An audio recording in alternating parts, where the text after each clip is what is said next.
Imagine this. The ground beneath your feet starts to rumble. Not just a little shake, but a roar so loud it drowns out every thought. Buildings collapse like dominoes, oceans surge inland, and the earth itself seems to scream. What if a magnitude 10 earthquake, an event so powerful it's beyond anything we've ever seen, hit our planet? Could it really destroy everything? Stick around, because today we're diving deep into the science, the chaos, and the sheer apocalyptic destruction of a magnitude 10 quake. This isn't just a disaster movie plot, it's a wake-up call. Hit that subscribe button, grab some popcorn, and let's get shaking. First things first, what does a magnitude 10 even mean? The Richter scale, which we often hear about, measures earthquake strength, but it's logarithmic. That means each whole number jump, like from 7 to 8, is 10 times more energy. A magnitude 7 quake can level cities. The 2011 Japan quake was a 9.0, releasing energy equal to 600 million Hiroshima bombs. Now a magnitude 10? That's 1,000 times stronger than a 9.0. We're talking about a cataclysm that could split continents, trigger tsunamis taller than skyscrapers, and maybe even crack the Earth's crust like an egg. But could it really happen? Let's break it down. Earthquakes happen when tectonic plates, those massive slabs of rock under our feet, slip past each other. The biggest quakes we've recorded, like the 1960 Chile quake at 9.5, pushed the limits of what these plates can do. Scientists say a magnitude 10 might be physically possible. But it'd need a fault line stretching thousands of miles, like the entire length of the San Andreas Fault or the Pacific Ring of Fire, snapping all at once. That's rare, but not impossible. Picture this, a rupture so massive it unleashes energy stored up over centuries in one catastrophic blow. Let's put this in perspective. If a magnitude 10 hit, the shaking wouldn't just last seconds, it could go on for minutes. I've got a little demo here. This table mimics quake intensity. At magnitude 7, stuff falls off shelves. At 9, buildings collapse. Now, imagine magnitude 10, times 1,000 more energy. That's not just your house gone, its entire cities turn to rubble in moments. Now let's zoom out.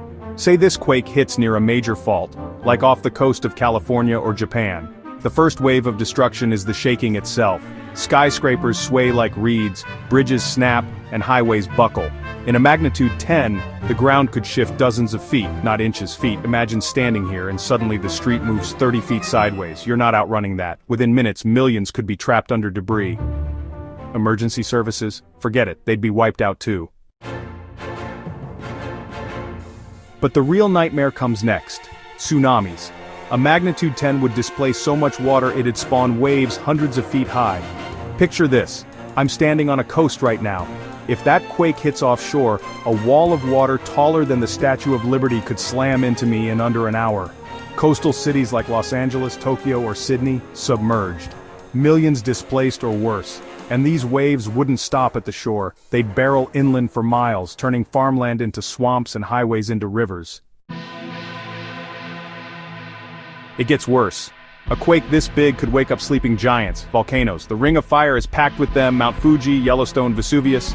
If the crust cracks and magma chambers get jostled, we're looking at eruptions spewing ash into the sky. One volcano is bad enough, but a chain reaction? That's a global blackout. Sunlight blocked, crops failing, temperatures dropping. Sound familiar? It's like a mini version of what killed the dinosaurs. Only this time, we're the ones in the crosshairs. So, could a magnitude 10 destroy Earth? Not like blowing it up Star Wars style. This isn't the Death Star. The planet itself would survive, but us? Our civilization? That's another story. The crust might fracture in ways we can't predict, triggering more quakes and reshaping continents over time. Power grids collapse, supply chains vanish, and billions face starvation or exposure. Recovery could take decades or centuries. This cracked globe, it's a symbol of what we'd leave behind. A broken world. Let's talk numbers. The energy of a magnitude 10 is mind-boggling, equivalent to detonating 1 trillion tons of TNT. That's more than every nuclear weapon on Earth combined, unleashed in minutes. Compare that to the 1906 San Francisco quake, a measly 6.0. A 10 would make it look like a hiccup. Entire regions could become uninhabitable. And if it hit a populated area, The death toll could climb into the hundreds of millions before the dust even settles. Now here's the kicker. Scientists aren't sure a magnitude 10 could happen naturally. The Earth's crust might not store enough stress to pull it off, but not likely isn't impossible. And with climate change shifting tectonic pressures, yeah, that's a thing. We might be rolling the dice more than we think. Plus, there's always the wild card. A massive asteroid impact could trigger a quake that size. One hit 66 million years ago ended the dinosaurs. Could history repeat itself? Alright, let's not end on total doom and gloom. A magnitude 10 would be a civilization ender, no question. But humanity's tough. We've survived ice ages, plagues, and worse. If it ever happens, we'd fight to rebuild. So what do you think? Could we survive the ultimate quake? Drop your thoughts in the comments, I read everyone. And if you like this deep dive into disaster, smash that like button, share it with your friends, and subscribe for more wild what-ifs. Next time we're tackling supervolcanoes, because why stop at earthquakes? Stay curious, stay prepared, and I'll see you in the next one. Time code 0003430000003460000. Visual channel logo. Upbeat music. Subscribe now. Animation.